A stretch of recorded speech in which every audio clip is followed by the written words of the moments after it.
Zdaj, same slovenske dežele so bile nekako ta stoletja dolgo integralni del v bistvu obsežne avstrijske monarhije, ne, razdeljene tudi na historične pokrajine, Kranjska, Štajerska, Koroška in pa ta primorski del, ne. Lahko si pa predstavljate v bistvu, koliko narodov je združevala v bistvu sama habsburška krona, ne. Seveda večinsko prebivalstvo je bilo nemško, Slovenci tukaj, kot vidite, so predstavljali manj kot 5% prebivalstva, ne, še manj je bilo Italijanov in pa še Hrvatov.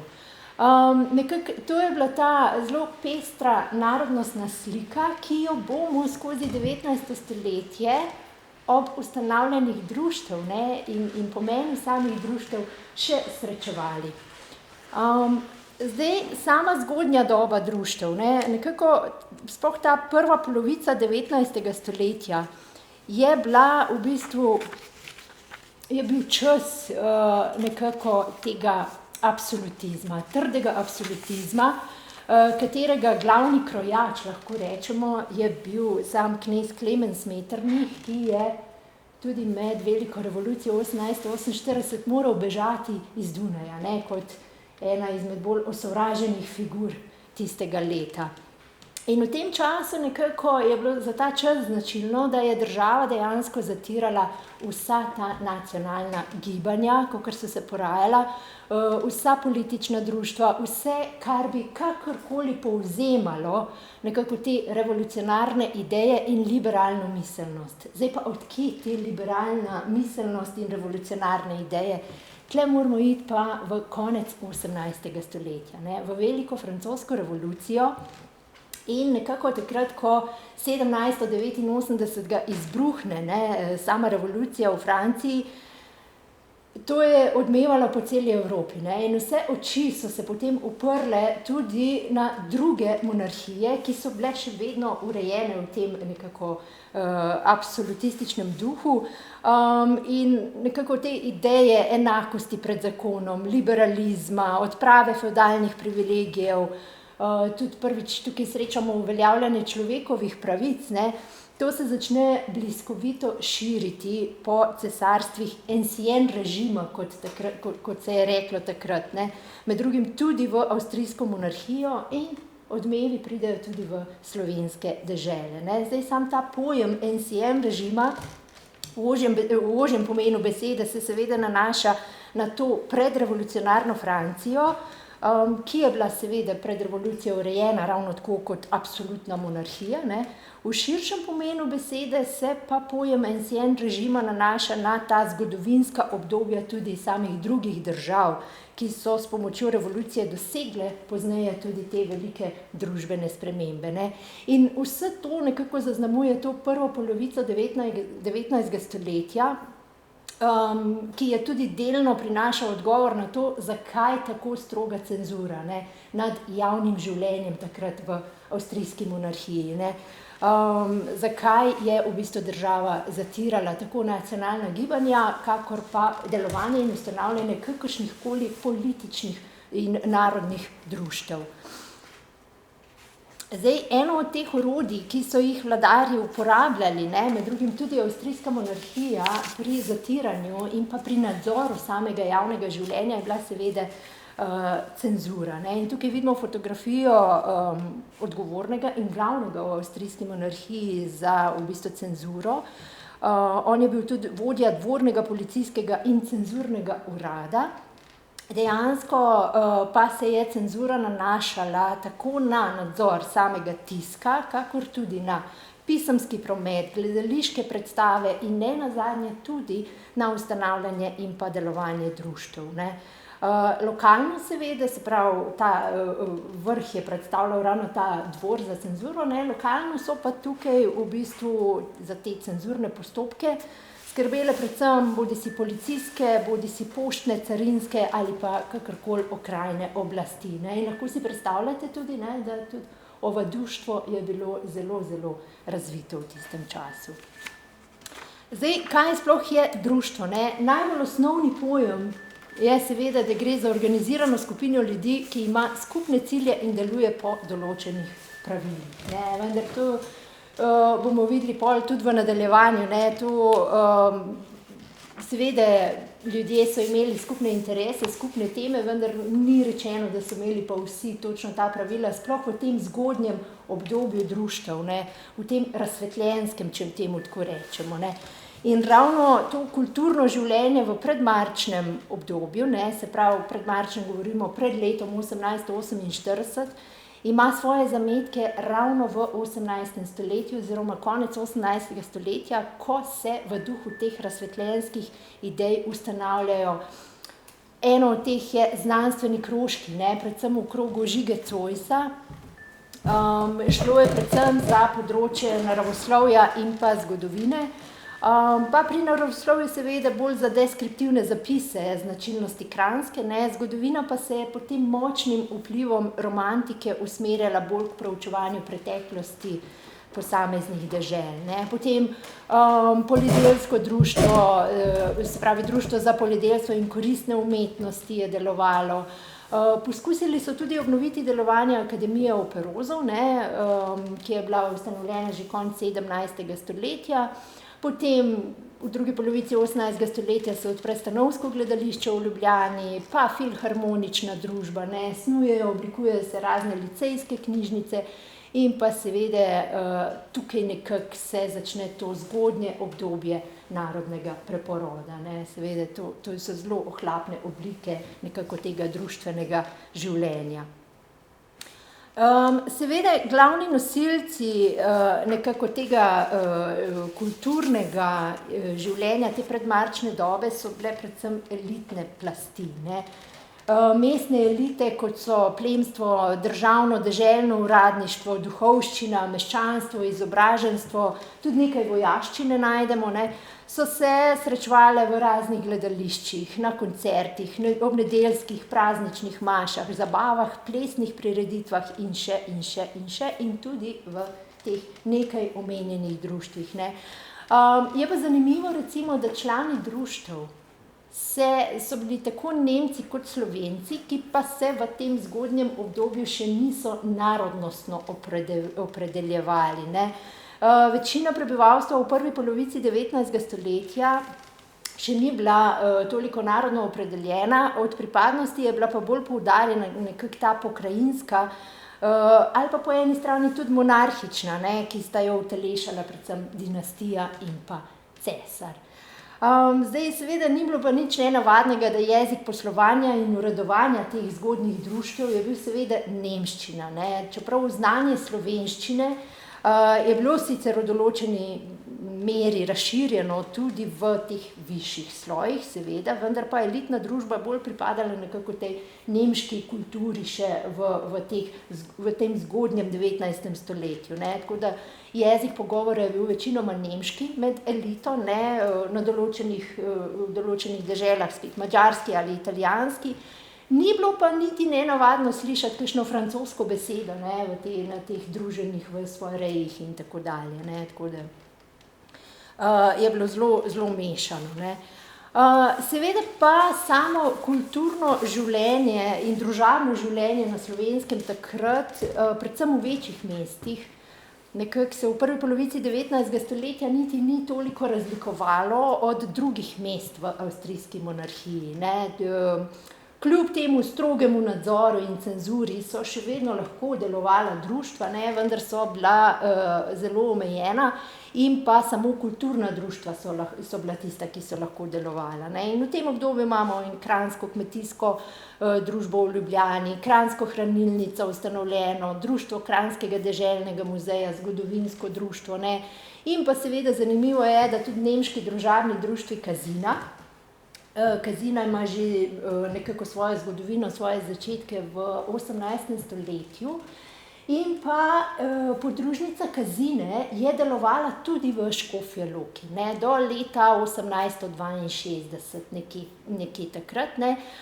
Drugo nemško društvo je bilo pa Društvo ostrostrelcev, ne, ki je imelo pa tudi večstoletno zgodovino, pa se v 19. stoletju nekako reorganizirajo in pa ponovno v bistvu postavijo. Zdaj, kar se tiče leta 1848, ne, ravno med drugim, no bom tako rekla, med drugim tudi na področju društev prinese nekako to delno sprostitev. Slovenci zdaj tukaj prvič dobimo nekako ta politično oblikovan program, imenovan Zedinjena Slovenija, to je možakar, ki je odgovoren za to, v bistvu Matija Majer Ziljski, in zahteva seveda združitev vsega slovenskega v narodnostnega ozemlja, v eno enoto, da je ta enota avtonomna, seveda tudi lasten deželni zbor, svojo vlado in pa predvsem enakopravnost slovenskega jezika, ne. In ravno v tem letu dobimo tudi Slovenci prva politična društva, ne sicer na slovenskem ozemlju, ampak v Gradcu, ne, in na Dunaju so slovenski študentje ustanovili prvi politični društvi imenovani Slovenija. In to Dunajsko društvo se je nekako v tem narodno-političnem oziru zavzemalo za združitev Slovencev v eno deželo, spet z lastnim parlamentom, z uvedbo slovenskega jezika v šole, v urade, ne, so pa nasprotovali vključitvi slovenskih dežel v samo Nemško zvezo, ne. Nemška zveza je bila takrat taka vojaško-politična zveza, mislim, da je bilo okoli 34 evropskih držav vključeno in predsedovala je seveda sama Avstrija. Se pravi, to Dunajsko društvo ni dolgo delovalo, kmalu je prenehalo obstajati, pa tudi to društvo v Gradcu, ne, se je pozneje leta 1850 preoblikovalo bolj v bralno društvo, ne, se pravi, izgubijo ta politični predznak. Zdaj, moramo si pa malo pogledati tudi, kako je zakonodaja narekovala v bistvu, kdaj se je smelo, kdaj se ni smelo, katera društva so se lahko in katera se sploh niso smela ustanavljati in zakaj predvsem, ne. Seveda marca leta 1849, ne, cesar po teh velikih revolucijah razpusti parlament in v bistvu uveljavi svojo, vpelje oktroirano oziroma vsiljeno ustavo dobesedno. In s tem je bil v sklopu teh zakonov, ne, in ustave je bil izdan tudi patent, ki je uzakonil pravico do svobodnega združevanja in zborovanja, ne. To ni pomenilo sicer, da se je lahko pa zdaj kdorkoli ustanovil kakršnokoli društvo, nikakor ne. Oblasti so še vedno strogo ločevale med političnimi in nepolitičnimi društvi, ki so bila predvsem znanstvena, humanitarna, dobrodelna, ne. Ločevalo so pa tudi na pridobitna in pa nepridobitna društva, ne. Zdaj, če si predstavljate, nepolitična društva so, seveda vsa društva so se morala ravnati po teh zakonih, nepolitična društva so morala svoja pravila 14 dni pred začetkom delovanja predložiti oblastem, da so jih odobrili, ne. Politična društva so bila pa v svojem delovanju še malo bolj v bistvu omejena in nadzorovana in pa vse te seje, občni zbori, vse to pri političnih društvih je moralo biti tudi javno in najavljeno oblastem, ne. Seveda političnim društvom je bilo tudi prepovedano nositi kakršnekoli zunanje manifestacije pripadnosti temu društvu, bodisi značke, prapore, karkoli takega je bilo prepovedano in pa niso smeli ustanavljati niti podružnic ali imeti stike z drugimi društvi, ne. Kar je bilo pa zanimivo, ne, najstrožje je bilo pa prepovedano v političnih društvih včlanjevati v bistvu ženske, otroke in pa tujce, ne. Tako da nekako to je bila ta delna sprostitev same zakonodaje v okviru teh delovanja društev, ne. Vendar pa to ni dolgo trajalo, ker v začetku 50. let ponovno pride na oblast, se pravi ponovno pride absolutizem, ne. In glavni krojač tokratnega absolutizma je bil pa Aleksander von Bach, ne, zato mu pravimo tudi Bachov absolutizem. Seveda, ukinjena bila ta oktroirana oziroma vsiljena ustava, ne, delovanje društev ponovno pride pod strogo cenzuro in pa seveda uveden je spet nov patent, silvestrski patent, s čimer so že tako omejene v bistvu te politične pravice državljanov, so bile še dodatno odpravljene, postopno pride spet do ukinjanja liberalnih narodnostnih pravic, Recimo tudi tiskovna svoboda se odpravi tukaj. Spet je bilo določeno, da morajo vsa društva za svoje delovanje pridobiti dovoljenje bodisi vladarja, bodisi notranjega ministra, ne. Če si predstavljate ustanavljanje društev v tem času, je bil zelo, zelo dolgotrajen in pa zelo težek postopek, in pa nasploh je bilo pa delovanje političnim društvom čisto prepovedano, ne. Narodnim društvom pa zelo, zelo oteženo. Tako da ja, mogoče še zanimiv, ne, Kozlerjev zemljevid, ne, Peter Kozler, in sicer ta zemljevid je on izdal leta 1853, ne. Ravno v teh letih strogega absolutizma, ne, Bachovega, in takrat ob izdaji so ga oblasti prepovedale, ne. Šele pozneje, po letu 1861, ko se začne v bistvu to ustavno življenje, se bomo videli pol nekoliko sproščati, je lahko prišel v bistvu na dan ta zemljevid, ne. Tako da res cenzura je imela vse takrat na čez, ne. Vse so pregledovali. Seveda Bachov absolutizem se nekako konča v začetku 60. let, predvsem nekako konec 50. Ravno v tem času se avstrijska monarhija sooča v bistvu z velikimi tegobami, ne. Imamo eno tako splošno gospodarsko krizo in po 1859 vojna s Piemontom in Francijo, kjer je Avstrija izgubila Lombardijo, ne, ker je bila poražena. In v teh razmerah nekako je tudi sam cesar moral nekoliko popustiti. 1860. leta je bila izdana v bistvu spet ta oktobrska diploma, ne, kjer ponovno uvedem parlamentarizem, avtonomno vlogo teh zgodovinskih dežel.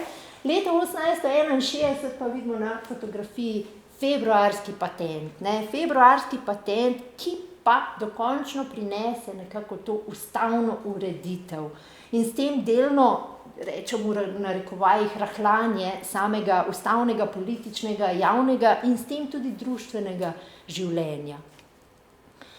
Zdaj, seveda pa nekako ob uvedbi dualizma 1867. leta avstrijska monarhija, ne, ko se preoblikuje v Avstro-Ogrsko, ne, tukaj vidimo tudi dva grba, avstrijski in ogrski državni grb, nekako se ravno tako prinese določene sprostitve pri samem javnem življenju. Spet ob uvedbi dualizma je bila sprejeta nek tak cel paket novih zakonov, med katerimi se je na društva nanašal ravno zakon o pravici združevanja, ne, ki se je pa opiral že na tisti zakon iz leta 1849, ko se prvič v bistvu sprostijo nekako te društvene razmere, ne. Ponovno vsako nameravano društvo je bilo potrebno prijaviti, oblast je imela tudi pravico prepovedati delovanje društva, če je bilo le to po svojem namenu ali ureditvi nezakonito, protipravno ali pa celo državi nevarno, ne. Tako da oblast je lahko prepovedala. Vsako društveno zborovanje je bilo potrebno naznaniti oblastem 24 ur vnaprej in pa seveda oblasti so na društvena zborovanja lahko poslale celo svoje zastopnike. Ponovno so bile dovoljena politična društva, ampak pod še strožjimi pogoji. Člane političnih društev je bilo potrebno javljati oblastem, prepovedano spet nositi društvene značke, prepovedano je bilo ustanavljanje podružnic, stopati stik z drugimi društvi in kot že prej omenjeno, ne, leta 1949 otrokom, ženskam in tujcem vstop prepovedan, ne, sploh članstvo. Tako da nekako je to potekalo. Zdaj pa, če si pogledamo Škofjo Loko, ne. V okviru vseh teh zakonov in sprememb je delovala tudi Škofja Loka. Zdaj, sama Loka, ne, nekako dolga stoletja sicer predstavljala nekako pravni, gospodarski, če rečemo tudi kulturni center tega loškega, obsežnega loškega gospostva, do leta 1803, ko je bilo loško gospostvo sekularizirano oziroma, če rečemo, podržavljeno, ne. Središče vseh teh funkcij upravnih predvsem je bil Loški grad in pa seveda nekako živahno, obrtniško, trgovsko, prometno mesto je bilo. Loško področje se je po letu 1803, ne, ko pride nazaj v sklop v bistvu te avstrijske monarhije, se imenuje državno gospodstvo Loka. In je v prvi polovici 19. stoletja spadalo nekako pod ljubljansko okrožje, v drugi polovici pa pod okrajno glavarstvo v Kranju, ne. In dejansko nekako se nekako tudi razvija samo društveno življenje. Če si pogledamo samo, kakšna je bila Škofja Loka tudi glede na samo prebivalstvo in kaj je obsegala. Mesto je obsegalo predvsem Mestni trg Plac in pa Spodnji trg oziroma Lontrg, ne, in pa vidimo še 4 predmestja, ki so se razvila v okolici Mestnega in Spodnjega trga, Karlovec, Student, Strata in pa Kapcinsko predmestje, ne. Zdaj, če pogledamo število prebivalstva, ne, za primerjavo samo iz 1817 in pa 1890 leta, lahko vidimo, da niti ni tako silno naraščalo to število prebivalstva, ne. Seveda sem so spadale tudi Vincarje in Podpulfrca in pa do leta 1897 tudi sam Zminc naselje. Tako da nekako tak je bil obseg našega mesta in pa število prebivalstva. Zdaj, uradni jezik seveda, ne, uradni, upravni, šolski jezik je bil seveda nemščina, ne. In drugo je pa občevalni jezik, ne, kjer so se ob popisu prebivalstva 1890 potem zanimivo izrekli v Škofji Loki, recimo je večinoma so se za slovensko izrekli, ne, še vedno pa najdemo 50 nemško govorečih in 29 drugo, ne. Kaj je 29 drugo? V opombi je pisalo srbo-hrvaško. Sama predmestja so se pa vsi izrekli za slovensko govoreče. Zdaj, ne smemo si pa predstavljati, ne, nekako, da kljub temu, da je zelo malo društev delovalo v prvi polovici 19. stoletja oziroma da je bilo kar težko za ustanavljanje novih društev, da je bilo pa zdaj javno življenje, da ga ni bilo ali pa da je bilo mrtvo, ne.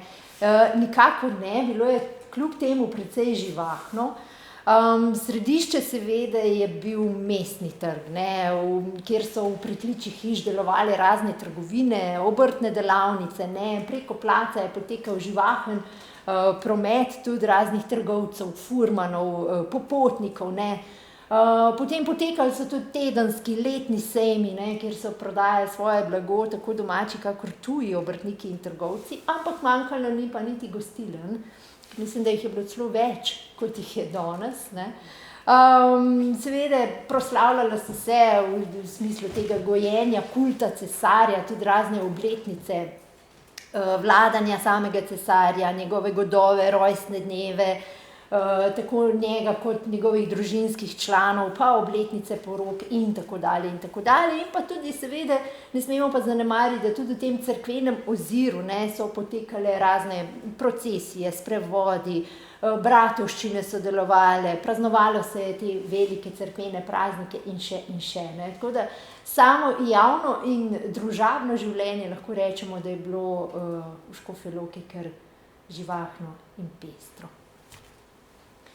Zdaj, kar se pa tiče teh društev, ne, kdaj se pri nas začnejo v bistvu ustanavljati. Prej smo že omenili nemško društvo Kazina, ne. Nemško društvo Kazina je tukaj sicer delovalo, vendar eno od teh najbolj v bistvu pomembnih narodno zavednih društev, ne samo v Škofji Loki, ampak na splošno po slovenskih deželah so bile narodne čitalnice, ne.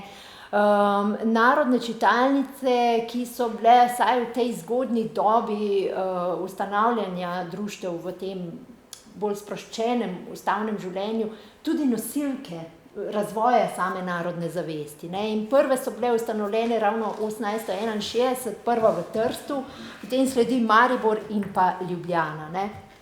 Zdaj, čeprav nosijo ime čitalnica, ne, organizirane so bile po principu samega društva. To pomeni, da so imele svoja pravila, ta pravila seveda so morala biti potrjena s strani oblasti, da so bile hierarhično urejene, če temu tako rečem, ne, so imele predsednika, namestnika, tajnika, odbornike in tako dalje, skratka vse te organe, ki so skrbeli za delovanje samega društva, seveda so sprejemali tudi člane, imeli so svoje praporje in pa sedež, kjer so delovali, ne. To so bile čitalnice. Tudi glede na same dejavnosti, ne, so narodne čitalnice obsegale kar precej širok spekter nekih teh kulturnih dejavnosti, če temu tako rečemo, ne. Recimo našla sem, da ob ustanovitvi Kranjske narodne čitalnice, ki je bila ustanovljena leta 1866, so imeli zapisan tudi namen, in sicer, če citiram, izobraževanje in razveseljevanje svojih društvenikov. To dosega ona, prvič, s čitanjem knjig in časopisov, spisanih v slovanskih ali drugih jezikih in s podučevanjem v različnih znanostih in umetnostih. Drugič, z napravljanjem poštenih veselic, kakor na primer iger, dramatičnih predstavljanj, koncertov, sploh razveseljenih besed in zabav. In po tretjo, kar je zelo zanimivo, s politiko se pečati ni namen temu društvu. Se pravi, to je v bistvu zaobjeto delovanje, s čim vse se je in pa tudi s čim se niso čitalnice smele ukvarjati, ne. Narodna čitalnica v Škofji Loki, ustanovljena leta 62, prva na Gorenjskem in 7. na Slovenskem, ne. Kar je pa zanimivo, tukaj vidimo, nekako pravila, prva pravila loške narodne čitalnice, ki so bila napisana še takrat v nemškem jeziku, ne. Zraven so pravila že naslednja, iz leta 1875 in potem tudi naprej so pa pisana že v slovenskem jeziku, ne. Zdaj sama deželna vlada je potrdila ta pravila loške čitalnice 24. oktobra 1862, 3. novembra pa že poteka ustanovni občni zbor same čitalnice, ne. Zdaj, če še povem, ne, kar se samega članstva tiče, ne, kdo se je zbiral v čitalnicah, predvsem domače meščanstvo, inteligenca in pa podeželski veljaki, ne. Moram pa poudariti tule, to je šlo za tiste res najbolj narodno zavedne v bistvu člane. Prvi predsednik loške čitalnice je bil Oton Detela, ne, se pravi domačin Oton Detela, ki je pri svojih 23 letih že postal v bistvu predsednik.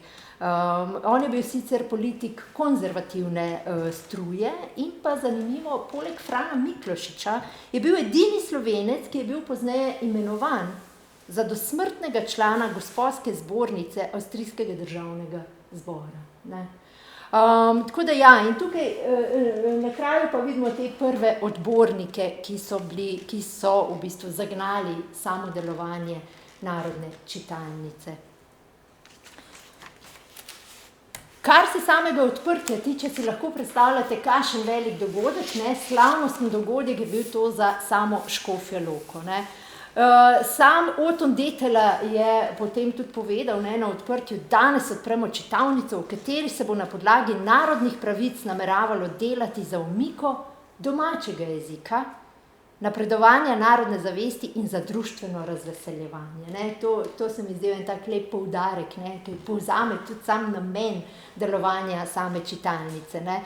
Slovesno seveda odprta 23. novembra, udeležilo se je okoli 150 domačinov in pa tudi nekaj teh slavnih osebnosti, če temu tako rečemo, v tistem času, ne. Eden je bil Miroslav Vilhar, pesnik, skladatelj in pa politik, in pa Valentin Zarnik, ne, ki je bil pa pravnik, politik in pa pisatelj. Zdaj, sama velika otvoritev Narodne čitalnice v Loki potekala v gostilni Pri Kroni na Mestnem trgu, čeprav svoje prve prostore je imela v gostilni Jurija Gozelja in se je potem tudi večkrat selila sama Narodna čitalnica, na koncu je spet pristala v bistvu v gostilni Pri Kroni, ne, na Mestnem trgu. Zdaj, glede same strukture članov, ne, v 60. in 70. letih, v 60. letih 19. stoletja, ne, kot sem že rekla, prevladujejo predvsem nekako meščani, posestniki, izobraženci, duhovniki, močno narodno ozaveščeni, pa najdemo tudi male obrtnike, trgovce in celo kakšen uradnik, ne. Tukaj imamo pa v bistvu seznam članov iz nekoliko poznejših let, iz 1880-ih, kjer je članstvo ravno tako pestro in pa pisano, ne. Spet prevladujejo posestniki, trgovci, uradniki, najdemo tudi davčnega uradnika, pa notarja, nekaj učiteljev, zdravnik, dr. Anton Arko je bil tudi član. Od poklicev pa recimo najdemo ključavničarja, mesarja, mizarja, mlinarja, gostilničarja in celo grajskega oskrbnika, ne, med člani Narodne čitalnice. Tako da sama čitalnica, ne, sprva je imela precej malo članov, ne, vendar tudi pozneje ne moremo reči, da je zdaj množično bilo članstvo v Loški Narodni čitalnici. Nenehno je pa imela tam od 60 do 70 članov, ne, kar nekateri ocenjujejo, da za Škofjo Loko to niti ni tako veliko, ne. Ampak kljub temu je imela pa zelo, zelo pestro dogajanje, ne. Pestro dogajanje in sicer seveda glavni in najbolj pomemben namen je bil, da slovensko literaturo in časopisjem, ki so ga omogočali v branje svojemu članstvu, krepijo to narodno zavest. In pa čitalnice so bile seveda poleg središč slovenskega jezika, če temu tako rečemo, tudi pomemben del družabnega življenja takrat, ne, kjer so prirejale tako imenovane besede, ne. Besede so bile prireditve z raznimi dramskimi uprizoritvami, recitacijami, petjem, koncerti, govori, predavanje in temu je običajno sledila veselica ali pa ples, ne. Tako se je potem tudi bolj veselo zaključilo, ne. Tukaj vidimo tudi vabila, ne, bodisi na koncerte, na veselice. Imeli so tudi kar precej obsežno knjižnico in pa tamburaški zbor Narodne čitalnice iz leta 1892. Tako da ja. Ne, zdaj, še eno od takih društev, ne, ki so pomembno prispevala k razvoju same narodne zavesti, so bila pa bralna društva, ne. Začela so nastajati ravno tako v drugi polovici 19. stoletja, predvsem z namenom izobraževati in spodbujati narodnost bolj preprostemu ljudstvu, ne. Če smo prej slišali, ne, kakšno članstvo je bilo pri narodnih čitalnicah, bralno društvo je hotelo zaobseči tudi bolj preprosto, se pravi kmečko prebivalstvo.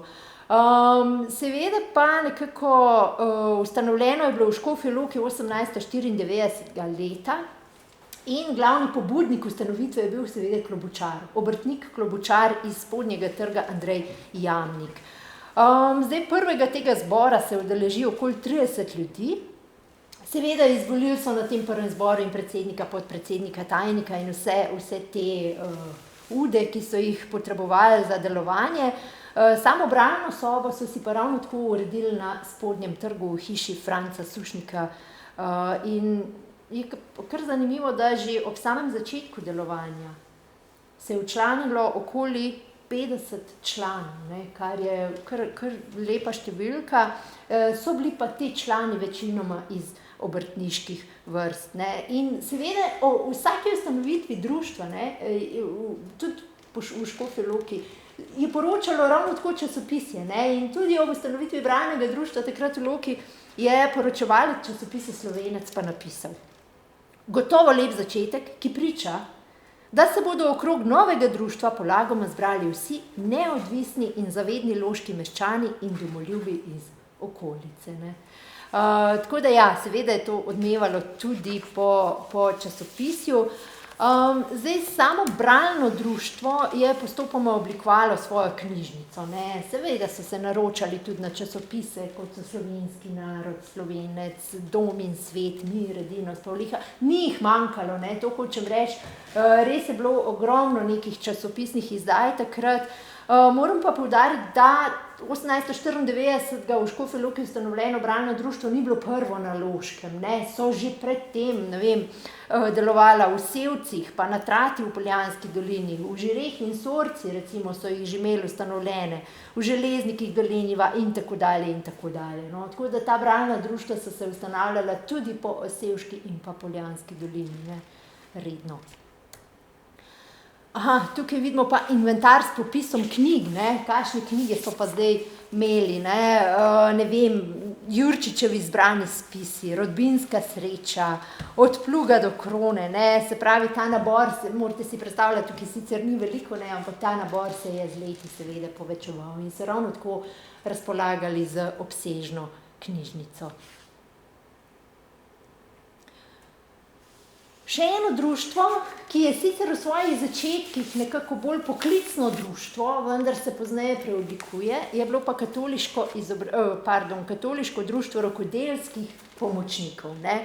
Pozneje katoliško rokodelsko društvo, ravno tako ustanovljeno 1894 leta z namenom rokodelske pomočnike vzgajati v vrle, poštene mojstre, s tem, da v njih vzbuja verski in meščanski čut, ne. Seveda, začelo se je bolj kot poklicno društvo, ne, kjer so za svoje člane pripravljali razne tečaje, računanja, pisanja, risanja, naravoslovja in tako dalje, ne. Po drugi strani pa poleg skrbi za domače člane so skrbeli tudi za tuje, v bistvu potujoče pomočnike, ki, če so prišli v mesto, so jim plačali večerjo, potem ko so odhajali iz mesta, so dobili potem tako imenovane potovalne bukvice, ne, na podlagi katerih so imeli ugodnosti potem tudi v drugih krajih. Ampak leta 1902, ne, se v bistvu društva rokodelskih pomočnikov združijo. Združijo se pa v Slovensko krščansko socialno zvezo, 2 leti zatem se pa potem preimenujejo v Katoliško izobraževalno društvo, ne. Zato tukaj pravim, ne, začeli so kot poklicno, pa se potem nekako preoblikujejo in združijo. Seveda pravila in namen društev nekako ostanejo okvirno enaka, s tem, da so želeli zaobjeti spet čim več v svojem delovanju, čim širše množice ljudi, ne. So pa nastajale seveda ne samo v Škofji Loki, ampak tudi po drugih krajih Sevške in Poljanske doline, v Lenartu nad Škofjo Loko, Dražgoše, Reteče, Sevce, Žabnice, Železniki, Stara Loka in tako dalje in tako dalje, ne. Tako da je bila kar precej razvejana mreža samih katoliško-izobraževalnih društev. Spet, ne, Ciril-Metodovce tudi ne smemo pozabiti, ne, Ciril-Metodovci so sicer eno drugo področje si izbrali za delovanje, ravno tako narodnostno področje. 1885 je bila v Ljubljani ustanovljena družba svetega Cirila in Metoda, in sicer zakaj? Da bi vsestransko podpirati in pospeševati slovensko šolstvo na katoliški podlagi, ne. Družba se je zavzemala predvsem za večje upoštevanje slovenščine kot učnega jezika, ne. Ustanavlja zasebne slovenske otroške vrtce, osnovne šole, denarno podpira javne slovenske šole. Je pa zanimivo, ustanovljene so bile tako moške kot ženske in pa mešane podružnice. Zdaj, pri nas v Škofji Loki je bila moška najprej ustanovljena 1886, ženska precej pozneje, ampak 1905. leta se moška in ženska podružnica združita. Združita se v eno, in sicer njen predsednik pa postane Slavko Flis, ki ga bomo pa v teh društvenih in družabnih vodah še pozneje srečevali, ne. In spet, ne, vsa ta društva so poleg te svojega glavnega namena, ne, prirejala tudi številne druge družabne, javne dogodke, društvene, ne, katerih so se udeleževali ne samo njihovi člani, ampak tudi širša javnost, ne. In ravno tako imamo podružnice Ciril-Metodove tudi po Sevški in po Poljanski dolini, seveda, v Železnikih in pa v Sevcih in pa v Poljanah. Zdaj še ena zanimiva taka oblika društva so bile farne knjižnice, ne. Cerkev je imela ravno tako v bistvu kar velik vpliv pri oblikovanju in razvoju samega društvenega življenja. Vemo, ne, najstarejše oblike nekako so bile ravno bratovščine, ki so že stoletja pred tem delovale, ampak se jim v drugi polovici 19. stoletja pridružijo tudi razna ta druga katoliška društva. In v začetku 20. stoletja začnejo nastajati predvsem farne knjižnice. Zakaj? Predvsem z namenom nabaviti dobrih knjig in časopisov ter jih ljudstvu posojati, da se obvaruje pred slabim berilom in se omikajo, ne. Seveda je to nekako spet imamo tukaj ta narodno zavedni značaj in pa na drugi strani to izobrazbo, ne, samega ljudstva. In te knjižnice so recimo v Stari Loki so jo imeli, v Poljanah, v Sevcih, v Sorci so delovale te farne knjižnice. In tukaj vidimo tudi pravila, ne, ob ustanovitvi farne knjižnice v Poljanah. Še en pomemben element, ne, predvsem v okviru tega cerkvenega delovanja so bile pa Marijine družbe. Ne. Marijine družbe, ki imajo spet večstoletno zgodovino, že od 16. stoletja dalje, ampak te Marijine družbe nekako, kakor so bile razvite, so bile v času teh velikih cerkvenih reform Jožefa II. V drugi polovici 18. stoletja prepovedane, ukinjene, ne. So pa nekako v drugi polovici 19. stoletja ponovno obudile svoje delovanje, ne. Tukaj vidimo tudi eno fotografijo, ne, blagoslovitev bandere pred cerkvijo svetega Jurija, ne. To je bilo malo pred Prvo svetovno vojno. Zdaj tudi same Marijine družbe so se delile, ne, bodisi so bile dekliške, mladeniške, ženske in pa moške, ne. Ravno tako so imela svoja pravila, vodili so jih pa duhovniki, ki so ga imenovali voditelj, zato ga je pa imenoval škof, ne. Se pravi, glavni namen je krepitev Marijinega čaščenja in širjenje krščanskih naukov med prebivalstvom. Kar se teh dekliških tiče, ne, z vključevanjem deklet od 14. do 25. leta starosti in fantov v Marijine družbe, je cerkev želela predvsem spodbujati nekako ohranjanje čistosti in nedolžnosti pri mladih, medtem ko pri ženskih in moških pa predvsem vzgajati nekako zgledne krščanske može in pa žene, ne. Seveda so pa te Marijine družbe imele vrsto enih drugih tudi vlog, od razširjanja verskega tiska do nekako obiskovanja tudi teh raznih procesij, sodelovanja, ne, pri večjih cerkvenih praznikih in še, ne. V Škofji Loki je bila Marijina družba ustanovljena že leta 1858, ne, in sicer prva v slovenskih deželah po 80-letni prepovedi. Ustanovil je pa ravno nunski katehet, in sicer v notranji uršulinski šoli na Loškem gradu, ne. To je bila res prva med prvimi. Nekoliko pozneje je bila ustanovljena tudi Marijina družba za učenke uršulinske zunanje dekliške šole, ne, in tukaj so tudi zelo uspešno dejansko delovali. In tukaj vidimo na fotografiji tudi en prapor, ne, prapor v bistvu Marijine družbe iz Gorenje vasi.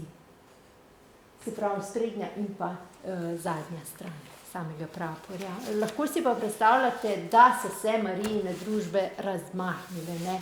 Jaz vam bom samo pokazala v bistvu na prelomu stoletja, kako so se, ne bomo naštevali vsake, ampak dobesedno vsak kraj je imel svojo tako ali drugačno Marijino družbo, ne. Kako v bistvu razvejano je bilo to cerkveno društveno življenje na prehodu iz 19. v 20. stoletje.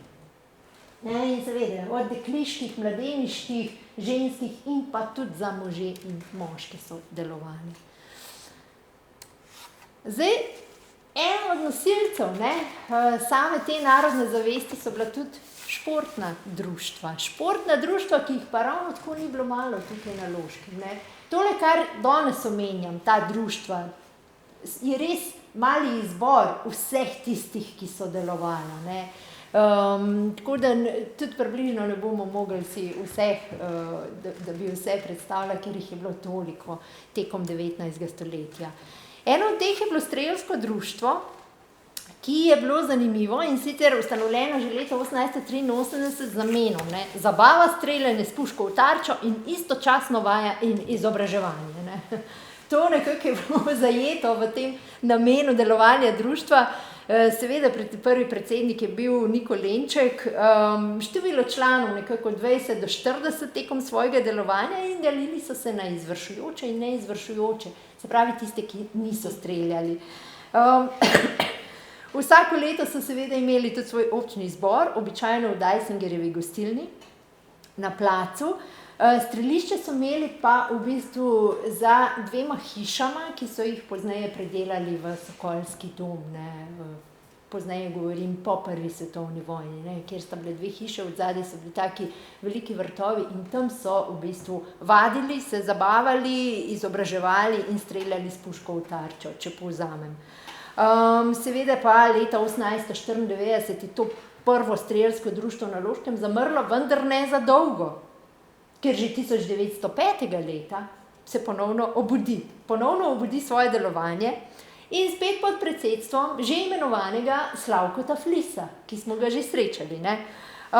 To je pa ostalo nekako do začetka prve svetovne vojne, ne. Delovanje društva, zdaj tudi kar se tiče članstva, ne, včlanjujejo se v to strelsko društvo predvsem bogatejši meščani, ne, iz vrst trgovcev, obrtnikov in pa inteligence. Najdemo pa tudi, ne vem, skladatelja Oskarja Deva, ne, in slikarja Gvidona Birolo v vrstah samega strelskega društva. Seveda nekako med prvo svetovno vojno, ne, je prenehalo z delovanjem, po prvi svetovni vojni ponovno obudi svoje delovanje, vendar ni pa več aktivno delovalo, če tako rečem, ne, bolj na papirju. Leta 1926 je pa potem se dokončno razpustilo. In spet, ne, prva ta zapisana pravila v nemškem jeziku. Prva zapisana pravila v nemškem jeziku, ne. Tudi preostali arhiv, kar je ohranjen o samem strelskem društvu, je pa večinoma v slovenskem, ne. Le nekaj dokumentov je bilo dvojezičnih, ne, slovensko-nemško, ampak večinoma pa so ohranjeni slovenski dokumenti, ne, tako da. Seveda tudi planinsko društvo je delovalo tukaj pri nas, predvsem v nekako drugi polovici 19. stoletja, ko se združita avstrijsko in nemško planinsko društvo, sta pokrivala tudi v bistvu slovenske dežele, slovenske planine, če temu tako rečemo. In sekcija je bila ustanovljena tudi v Ljubljani, nato Maribor, Celje in pa Trst, ne. Vendar pa je treba vedeti, to je bilo nemško društvo, ne. In seveda društvo je začelo tudi urejati poti, markirati poti z nemškimi znamenji, postavljali so nemške koče, domači vodniki so morali govoriti nemško, ne.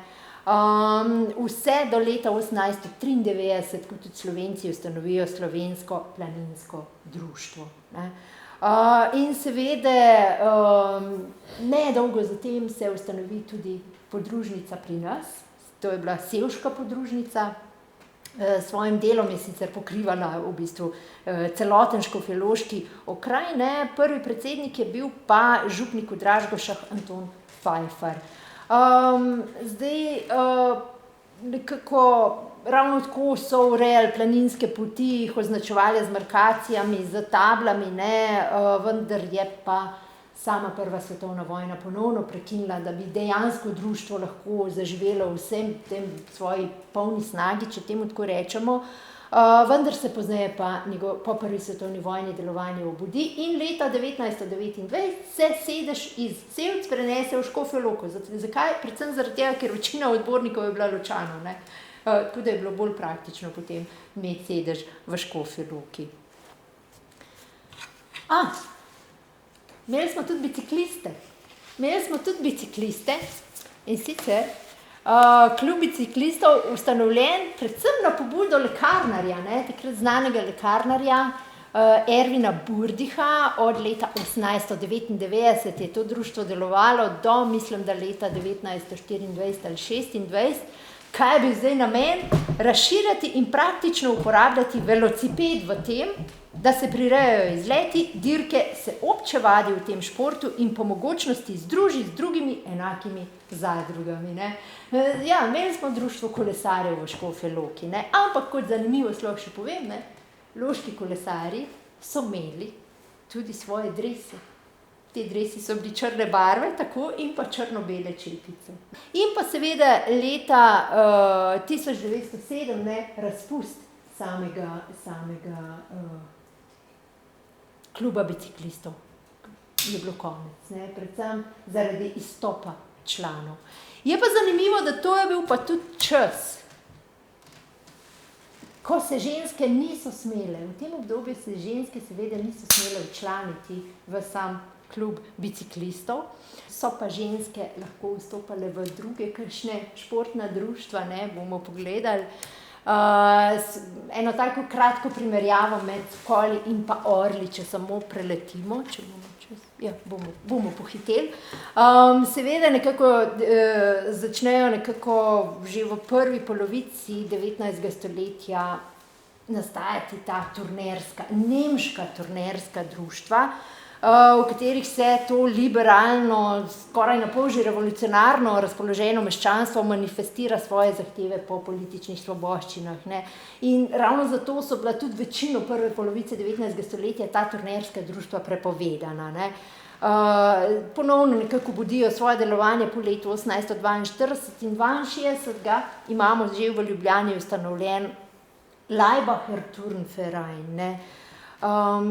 Nekako v katoliškem taboru takrat, v drugi polovici 19. stoletja, se pa ravno tako nekako vedno bolj zavedajo pomena pridobivanja mladine in pa tudi zelo, zelo široke množice ljudi v svoje vrste, ne. Imeli so tudi več katoliških shodov, na katerih so o tem debatirali.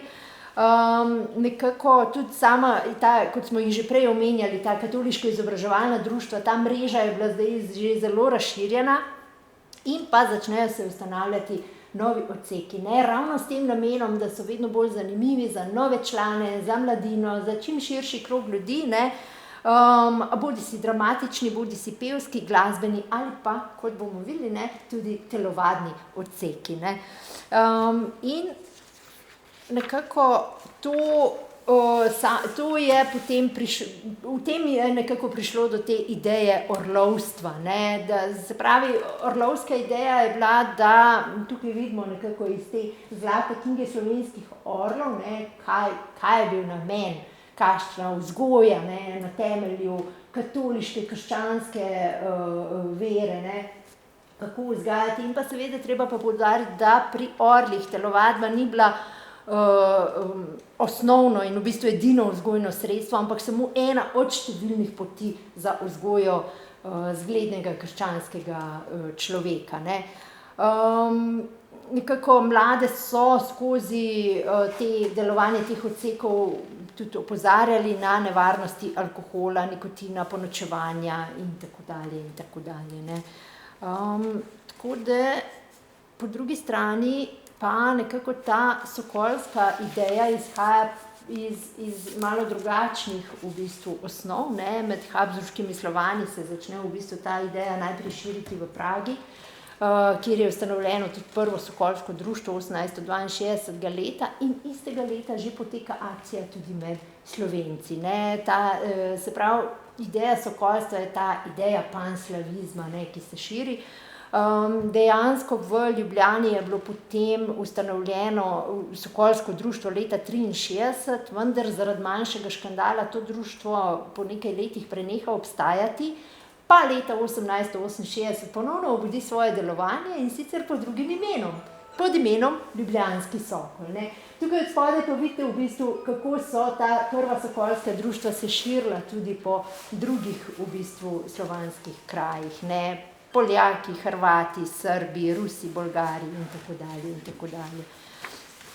Se pravi, nekako sama ideja je narekovala, da sokolstvo je vseslovanski pokret, ki hoče v smislu Tirševe ideje okrepiti posameznika telesno, naravno in duševno, a po njem tudi ves jugoslovanski in slovanske narode sploh do skrajnih možnih mej, ne. In tukaj vidimo tega Miroslava Tirša, ne, ki je nekako postavil pri ustanavljanju češkega telovadnega društva te strokovne idejne temelje za bodoče sokolsko gibanje, ne.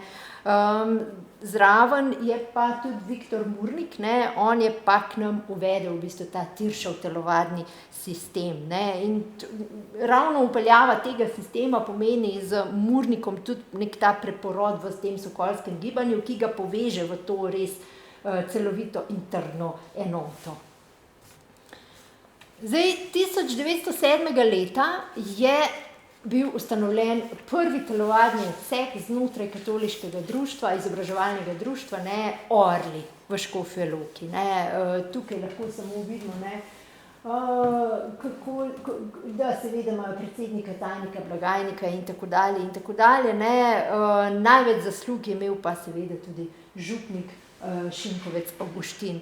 Zdaj, če si predstavljate, orlovski telovadni odseki so kar lepo začeli s svojim življenjem, predvsem zaradi tega, ker ni bil nekako tak problem pridobiti to novo članstvo. Zakaj? Predvsem zaradi tega, ker so imeli že razvite mreže teh raznih katoliških prosvetnih društev, ne.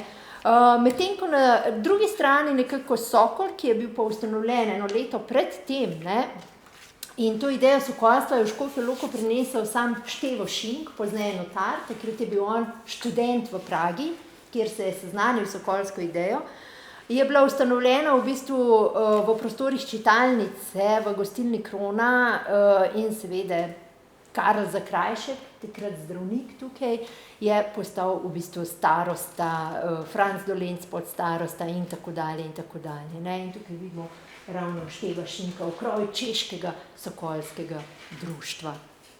Seveda pa sami sokoli, ne, nekako sokoli so morali pa šele začeti nabirati svoje člane, ne, niso imeli že prej razvite neke te mreže društev, ne. Sprva so imeli seveda člane, članice, ženski, moški naraščaj in pa najmlajše, ki se jim je reklo deca. In seveda so sprejeli tudi sklep, ne more sicer vsak vstopiti v sokolsko društvo, ampak da naj se sprejme nove člane šele tedaj, ko se prepriča odbor po 2 odbornikih, da je njih namen telovadba. Če se pa zve, da zasledujejo kak drug namen, naj se jih odkloni, ne. Se pravi, v prvi vrsti je šlo za telovadce. Seveda so potem postopoma, tukaj imam tudi podatek, da so se bratje Gaber, Jamar in Štefan Šink so šli po hišah in so spraševali starše, kdo bi vpisal svojega otroka v sokolsko društvo, ampak so pri tem uspešno vpisali 29 dečkov in 5 deklic. Tako da na tak način nekako so začeli nabirati svoje člane in pa seveda najmlajše. Seveda so pa skrbeli tudi za žensko telovadbo, ne. Sokoli so za razliko od orlov v svoje vrste že od začetka sprejemali tudi ženske, ne, tudi biciklisti jih nismo, kot smo slišali. In 1907 so napisali: za ženski oddelek se jih je že mnogo priglasilo. Radi tega je odbor sklenil naprositi 2 dami, da bi vabile ta oddelek k prvi redovni vaji. Prva redovna vaja bo najbrž že 21. decembra 1907, ne. Tako da že kar zgodaj v svojem delovanju začnejo delovati v bistvu vsi te oddelki Sokola. In tukaj vidimo tudi nastop članic Loškega Sokola, sicer nimamo bolj zgodne slike, ne, je izpred prve svetovne vojne, ampak iz leta 1921. Zdaj, če si predstavljate, ne, nekako same te orlovske odseke so vodili predvsem bodisi kaplani, bodisi župniki, ki pa na področju telovadbe niso kaj dosti imeli samega strokovnega znanja, zato so nekako povzemali kakšne te prvine tudi od samih sokolov, ne. Večinoma so ravno tako izvajali orodne vaje, manj redovne proste vaje, čeprav so bile predvsem pomembne za javne nastope in izlete, ki so jih tudi sami orlovski odseki uprizarjali. Seveda so orlovski odseki nekako organizirali tudi tekmovanja s telovadnim programom in pa z netelovadnim programom, ne. Kar je zanimivo, da ta netelovadni program je pa obsegal petje, disciplino in pa poznavanje zlate knjige slovenskih orlov, kjer so bile v bistvu zapisane vse te glavne ideje, vodila, kakšen mora biti orel, kako se mora obnašati in tako dalje, ne. Sokolske telovadne discipline lahko rečemo, da so podobno delovale, ne, bodisi na orodju, redovne, proste, sestavljene vaje, smučanje tudi, ne, in pa nogomet. Nogomet sicer pozneje, ne. Nogomet pozneje med obema vojnama nekoliko bolj, ne, pred tem nekako niso sprejeli nogometa za eno od svojih disciplin, in pa izleti in pa pohodništvo, ne. Seveda so imeli tudi sokoli javne nastope, župne izlete, zvezne izlete, ne, največji nastopi so bili pa seveda v bistvu sokolski izleti v Pragi na Češkem, ne, kjer so se množično udeleževali, in pa loški sokoli ravno tako so redno javno nastopali, prirejali vse te tekmovanja, odhajali tudi v druge kraje, se pomerili z drugimi in tako dalje, ne, in osvajali tudi prvo mesto. Ja. Tukaj vidimo prvi javni nastop loških sokolov iz leta 1908, ne, kjer so kar na Mestnem trgu uprizorili, kaj vse v bistvu, s čim se ukvarjajo, ne. Seveda pa moram reči, da poleg tega telovadnega v bistvu dela, so imeli precej močen tudi ta kulturni del, ne, bodi si z izobraževanji, s predavanji, svojo knjižnico so tudi imeli, ne, kjer so izobraževali svoje člane, da bi jih čim bolj celostno vzgajali. In pa zgled gorenjske sokolske župe na Štemrih, ne, se pravi spet ena taka lepa množica ljudi, ki je spremljala v bistvu, kako in kaj se je dogajalo. Zdaj, tako sokoli kot orli seveda so imeli tudi svoje zunanje simbole, no, te manifestacije, ne, pripadnosti enemu ali drugemu, ne. Ne vem, kroje so nosili tako eni kot drugi ob posebnih priložnostih, ne, in veliko podobnosti so imeli v samih krojih, sive hlače, surka je bila suknjič, rjav pas za hlače, pri sokolih je bil sicer črn pas, ne, in pa razlike so bile tudi pri čepicah, ne, tudi so bili člani orlovskega odseka spet po prvi svetovni vojni, ne. Zdaj, sami orli, ne, so imeli pa napisano tudi to v svojih pravilih. Člani naj ne nosijo k uniformam rjavih čevljev in neustreznih jahalnih hlač. Posebej naj pazijo, da pero na čepici ne bi štrlelo naravnost navzgor kot kakšnemu madžarskemu magnatu. Čepice naj bi nosili bolj naprej kot nazaj, tudi ne na uho in na vrat. Ne, se pravi, tako strogo je bilo določeno, ja, kako in kaj morajo biti urejeni, ne.